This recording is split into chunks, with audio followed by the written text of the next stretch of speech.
मैं हूँ आपकी दोस्त वर्षा।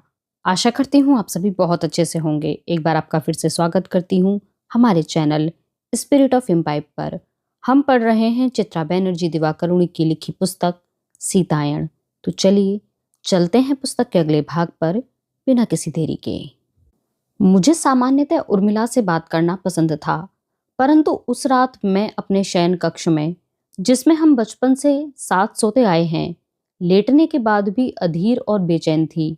मैं कुछ करना चाहती थी, लेकिन उर्मिला के सो जाने तक मेरे लिए यह संभव नहीं था। मुझे उबासी आने लगी, लेकिन उर्मिला लगातार लक्ष्मण की कहानियां सुनाती रही। उसने मुझे बोलने पर विवश किया तो मैं एकाक्षरों में ऊँघते हुए जवाब देने लगी।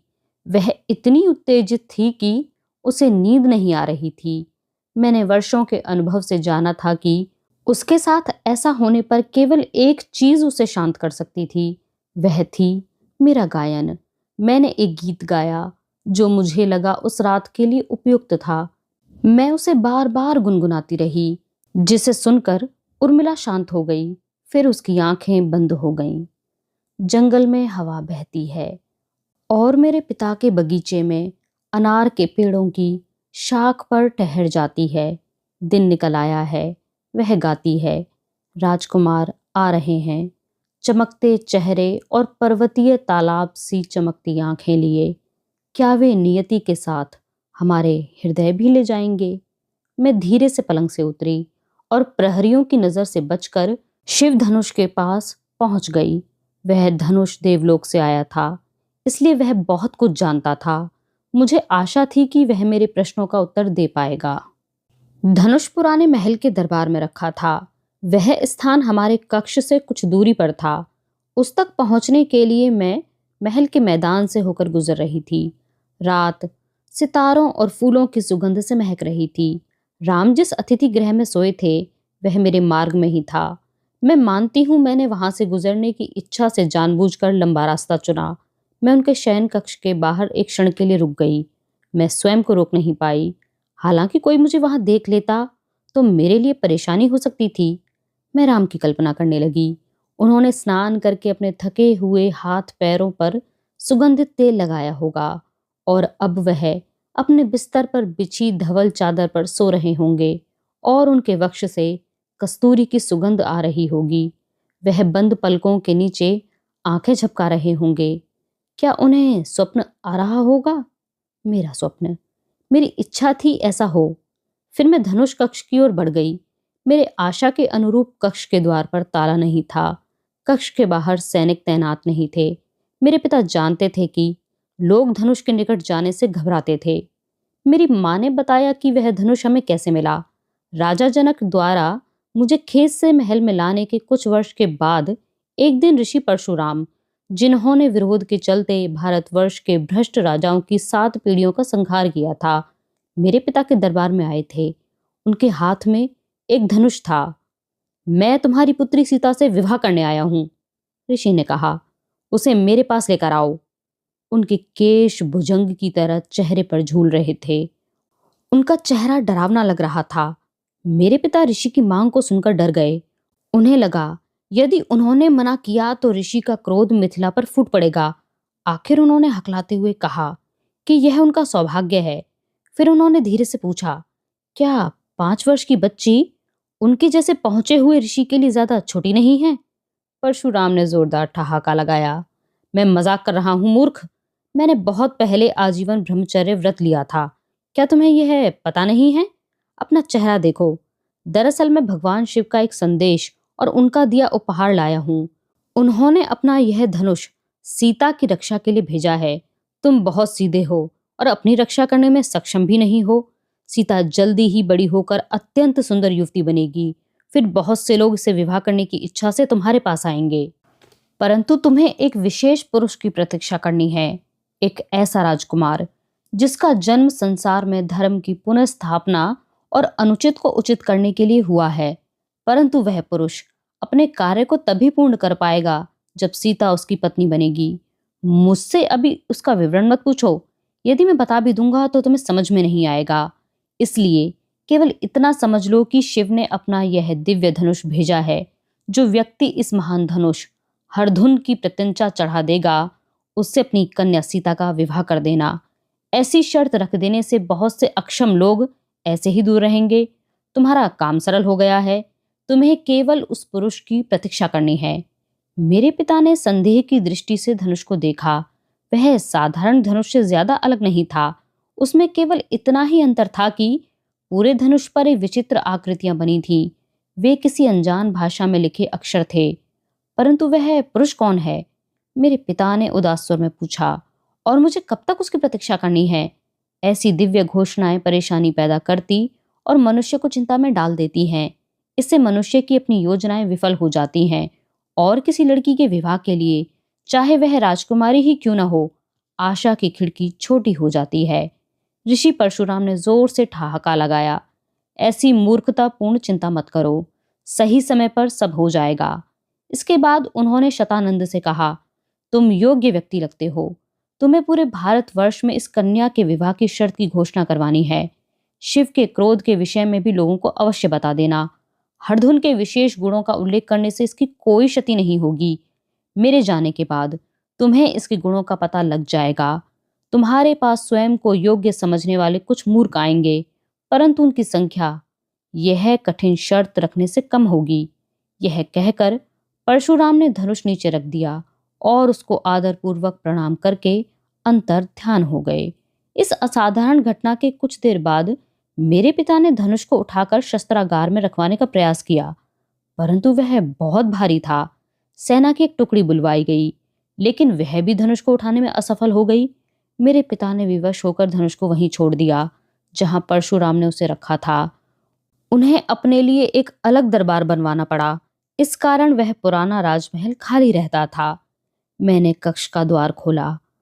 हरधनु कक्ष के मध्य में नीचे रखा था। उसे देखते ही हमेशा की तरह मेरे भीतर खुशी की लहर दौड़ गई। मुझे उससे अपनेपन की एक तरंग का आभास हुआ, क्योंकि मेरे और धनुष के बीच एक विशेष संबंध था। मैंने पहली बार हरधनु को देखा तब मैं 9 वर्ष की थी। उर्मिला और हमारी मौसेरी बहनें मांडवी और श्रुतकीर्ति गुड़ियों की शादी के खेल में व्यस्त थीं और चारों ओर शोरगुल था। मैं थककर एकांत में बैठना चाहती थी। मुझे कम आयु में भी अकेलापन पसंद था, लेकिन मैं जिधर भी जाती लोग मेरे आसपास एकत्रित हो जाते थे। वे मुझसे कभी कुछ मांगते तो कभी सवाल जवाब करते। मैं परेशान होकर ठंडे और अंधेरे कक्ष में चली गई। मेरी इच्छा दोपहर के भोजन तक किसी कोने में छिपकर बैठने की थी। वह धनुष बीच में रखा था।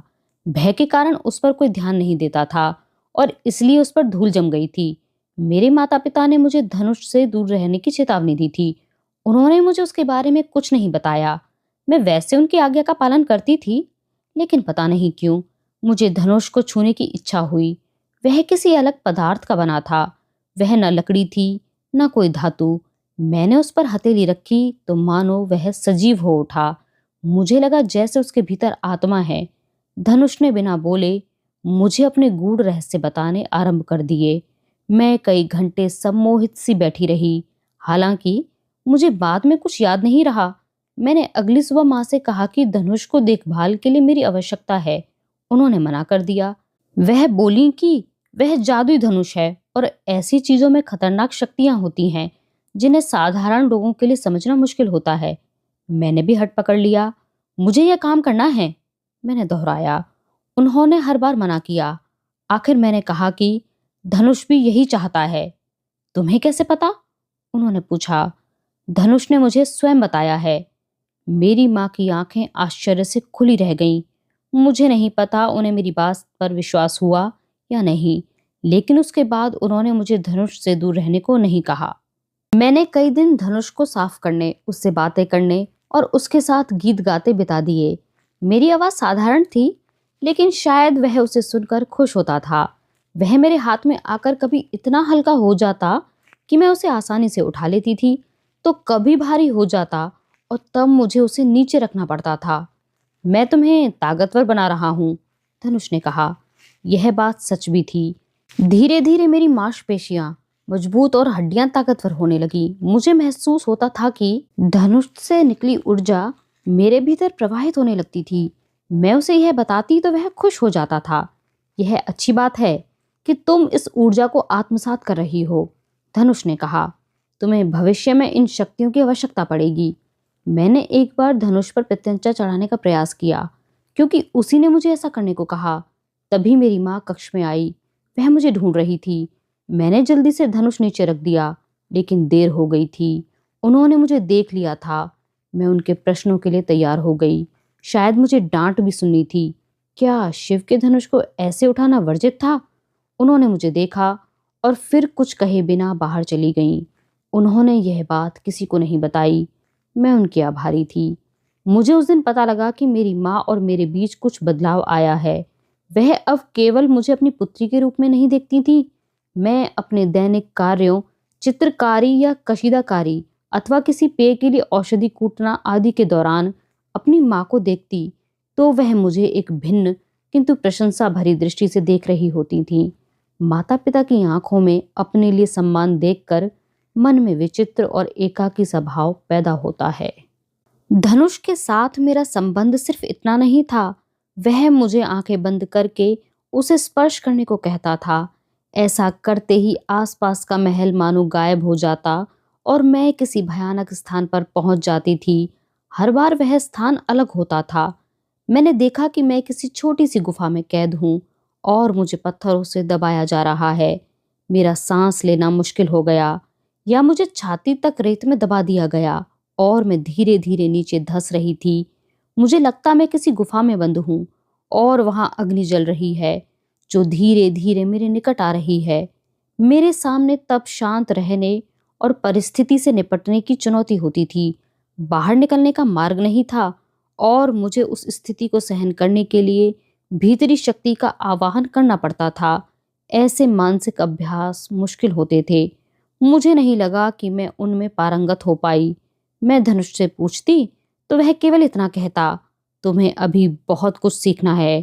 प्रशिक्षित मस्तिष्क तुम्हारा सबसे सशक्त मित्र है और यदि वह अप्रशिक्षित रह जाए तो वही तुम्हारा सबसे बड़ा दुश्मन बन जाता है। धनुष के साथ मुझे हमेशा मेहनत नहीं करनी पड़ती थी। वह कभी कभी जादुई लगता था। उसने एक बार मुझे ऐसा दृश्य दिखाया कि मैं कैलाश पर्वत के विशाल हिम शिखर पर थी, जहां से वह धनुष भी आया था। वह जगह इस दुनिया की होते हुए भी यहाँ से अलग थी। यह कितनी मजेदार बात है कि तुम इतनी सुंदर और दूर जगह से आए हो, मैंने ईर्ष्या से भरकर कहा। मैंने केवल दिन के समय महल से बाहर की यात्रा की है, तब भी मैं अकेली कहीं नहीं गई। उर्मिला और मेरी दासी सदा साथ रहती थी और कई बार तो मेरे माता पिता और सैनिक भी होते थे। शिकायत मत करो, धनुष ने कहा। तुम्हें भविष्य में बहुत सी यात्राएं करनी हैं और उनमें से तो कुछ ऐसी होंगी जिन्हें तुम कभी नहीं करना चाहोगी। जहां तक दूर से आने की बात है तो तुम भी बहुत दूर से आई हो। कहाँ से? कृपया करके मुझे बताओ, मैंने सांस रोककर पूछा। मुझे आशा थी कि धनुष मुझे वह बात बता देगा जिसे जानने की मुझे सदा से इच्छा रही है। मेरी माँ कौन थी, मेरे पिता कौन थे? परंतु धनुष ने कहा कि वह किसी बहुत अलग स्थान की बात कर रहा था, ऐसा स्थान जिसे मुझे स्वयं याद करना होगा। उसने कहा कि मैं साधारण मनुष्य नहीं हूँ, लेकिन मेरी नियति जटिल और उलझी है। उसने बताया कि मेरे द्वारा किया गया बलिदान विश्व की रक्षा करेगा। कहीं इसका आशय यह तो नहीं कि मुझे स्वयं का बलिदान करना होगा? धनुष मुझे परेशान कर देता था। एक बार तो उसने मुझसे कहा कि मैं स्त्री ही नहीं हूं, तो फिर मैं कौन हूं? निस्संदेह एक देवी। फिर वही शब्द। धनुष ने इसके आगे कुछ नहीं कहा। मैं उस रात कक्ष में घुसी तो धनुष उत्साहित और अधीर हो रहा था। मुझे उसकी बात समझने में समय लगा कि वह मुझसे क्या कहना चाहता है। उसका कार्य भूलोक पर लगभग समाप्त हो चुका था। क्या तुम मुझे छोड़कर जाना अच्छा लग रहा है? मैंने दुखी स्वर में पूछा। तुमने मेरी देखभाल की है राजकुमारी, मैं उसकी सराहना करता हूँ। मैं पहले भी कह चुका हूँ कि तुम असाधारण हो, परंतु मुझे अपने स्वामी भगवान शिव के पास लौटना है। उनके पास रहने से बड़ी प्रसन्नता मेरे लिए कोई नहीं हो सकती। शायद तुम्हें भी उनसे मिलकर यही लगेगा, क्योंकि एक दिन तुम्हारी उनसे भेंट होगी। जीवन की गहन हताशा के क्षणों में वह आशा बनकर आएंगे। अब तुम और कुछ न पूछो, मैं पहले ही आवश्यकता से अधिक बता चुका हूँ। उनकी प्रतीक्षा करना। वह हमेशा की तरह वेश बदल कर आएंगे। इस बात से मेरी उत्सुकता और बढ़ गई।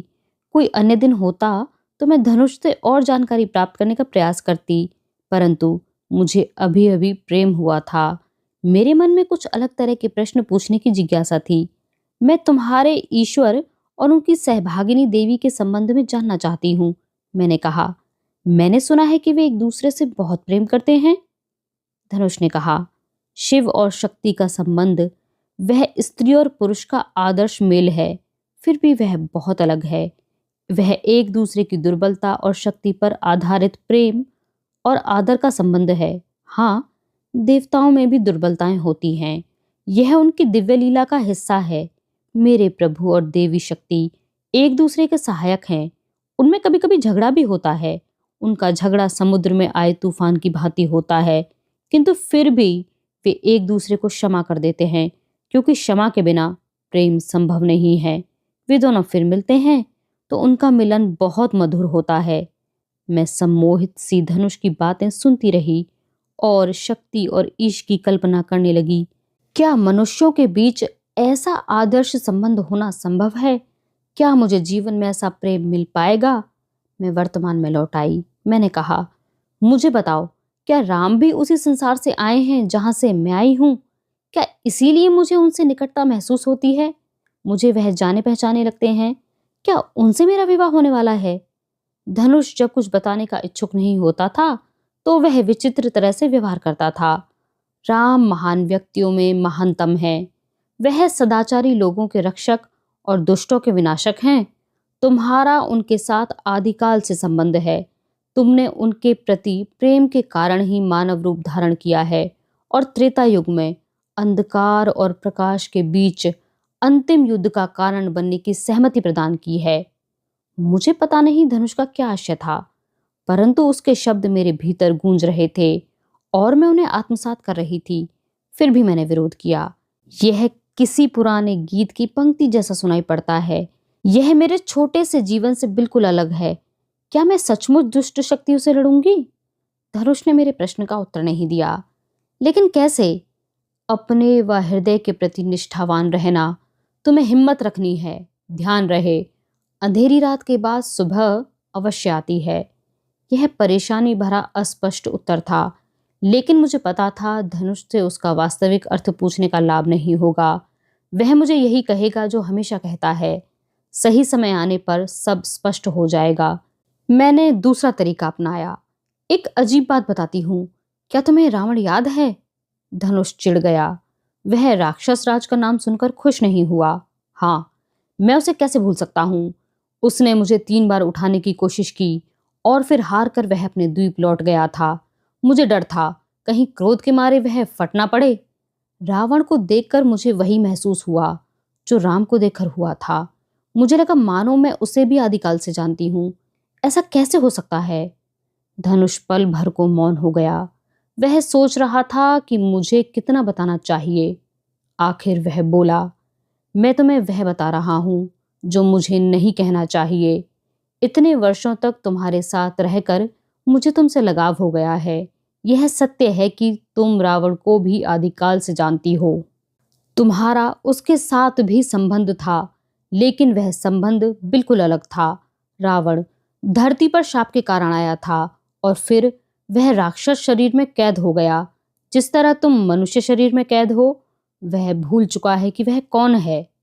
मेरा शरीर? लोग कहते थे कि मैं सुंदर हूं और मेरा रंग चमकते स्वर्ण जैसा है। ऐसे अवसर पर विनम्र और मौन रहना चाहिए। मुझे पता है कि लोग सत्य बोलते थे। मैंने कभी अपने शरीर को कैद की तरह नहीं समझा। मैं अपने शरीर में कैद हूं, इस बात से क्या मतलब है? राजकुमारी, कोई भी ऐसी वस्तु जिसके कारण हम भूल जाएं कि हम कौन हैं, एक तरह का फंदा है, कैद है। वह चाहे ऐसी वस्तु ही क्यों न हो जिससे हम बहुत प्रेम करते हैं या जो हमें सौंदर्य प्रदान करती है। हमारा समय समाप्त हो गया है, इसलिए मैं तुम्हें एक अंतिम सलाह दे रहा हूँ। निराशा के पलों में इस संवाद को याद रखना। यह तुम्हें निराशा के समय सहायता करेगा। यह तुम्हें साहस और हिम्मत देगा। मैं चुप हो गई। मुझे यह दुख था कि धनुष मुझसे फिर कभी बात नहीं करेगा। मैं अपने बिस्तर पर लौट आई और बेचैन होकर करवटें लेती रही। मैं सोना चाहती थी, लेकिन मुझे नींद नहीं आई। मैं बहुत परेशान थी। मुझे लगा सुबह उठूंगी तो मेरी आंखों के नीचे गड्ढे पड़ जाएंगे। मैं नहीं चाहती थी कि राम मुझे भद्दे रूप में देखें। सुबह होने से कुछ देर पहले मैंने एक सपना देखा। मैं एक सुंदर वन में थी, जिसका हर पत्थर माणिक्य की भांति चमक रहा था। प्रत्येक पक्षी हृदय विदारक गीत गा रहा था। राम मेरे साथ एक कुटिया में बैठे थे। कुटिया की दीवारें और छत लताओं व बेलों से बनी हुई थी। मेरे चारों ओर चंपक, चमेली और गुलाब के फूलों की मनमोहक सुगंध थी। पहले लगा वह फूलों की सुगंध थी, किंतु बाद में समझ आया कि वह राम के शरीर की सुगंध थी, जो किसी भी मानव निर्मित सुगंध से अधिक मनमोहक थी। मैंने धीरे से राम के वक्ष पर हाथ फेरा। राम ने अपना हाथ मेरे हाथ पर रखा और मुझे इतने प्रेम से देखा कि मुझे लगा कि मैं पिघल जाऊंगी। आप मेरे हैं, मैंने कहा, और मैं आपकी हूं, इसमें कोई संदेह नहीं, राम ने कहा। उनकी आंखों में शाश्वत गहराई थी। मैंने उन्हें चूमने के लिए होठ खोल दिए। सहसा कुटिया के बाहर कोई आया था। मुझे क्रोध आ गया। वह कौन है जो हमारे एकांत में विघ्न डाल रहा था? मुझे स्वर्ण सी चमक दिखाई पड़ी। वह एक मृग था। मैंने ऐसा मृग पहले कभी नहीं देखा। वह कुटिया के सामने खड़ा था और उदास आंखों से मुझे देख रहा था। मैं स्पर्श करूं तो इसकी गर्दन कितनी मुलायम होगी। मुझे यह चाहिए, मैंने कहा। यह साधारण मृग नहीं है, राम ने उत्तर दिया। यह हमें बर्बाद कर सकता है। इसे भूल जाओ। मेरे भीतर मृग के लिए अजीब सी इच्छा जागृत हो गई। मुझे क्रोध आ गया। मुझे वह मृग चाहिए था। मैंने वन आने के लिए जिन चीजों का त्याग किया था, उनकी पूर्ति उस मृग से हो सकती थी। मैंने राज्य छोड़ा, सिंहासन छोड़ा और संतान का मोह भी त्याग दिया। मैं किसी छोटे बच्चे को भयानक और घने जंगल में कैसे ला सकती थी? यदि आपका प्रेम सच्चा है, मैंने ऐसे निष्ठुर व औपचारिक ढंग से पहले कभी बात नहीं की थी, इसलिए मुझे स्वयं पर बहुत आश्चर्य हो रहा था। तो मुझे यह मृग ला कर दीजिए। यदि आपने ऐसा नहीं किया तो मैं मान लूंगी कि रघु के वंशज अपने वचन का पालन नहीं करते और अपने शब्द अग्नि बुझ जाने के बाद शेष बची भस्म से ज्यादा कुछ नहीं है। यह सुनकर राम का चेहरा गंभीर हो गया। यदि ऐसा है तो मैं इसे अवश्य पकड़ कर लाऊंगा, राम ने कहा। लेकिन यह जान लो कि मेरे जाते ही हमारी खुशियों का अंत हो जाएगा। इसके बाद राम के चेहरे पर इतना दुख उभर आया कि मैं रोते हुए नींद से उठ बैठी। आज का यह अंक यहीं पर समाप्त होता है। आप हमें कमेंट बॉक्स में लिखकर यह ज़रूर बताएं कि आपको यह पुस्तक कैसी लग रही है। हमारे साथ इस सफ़र में बने रहने के लिए आप सभी का बहुत शुक्रिया।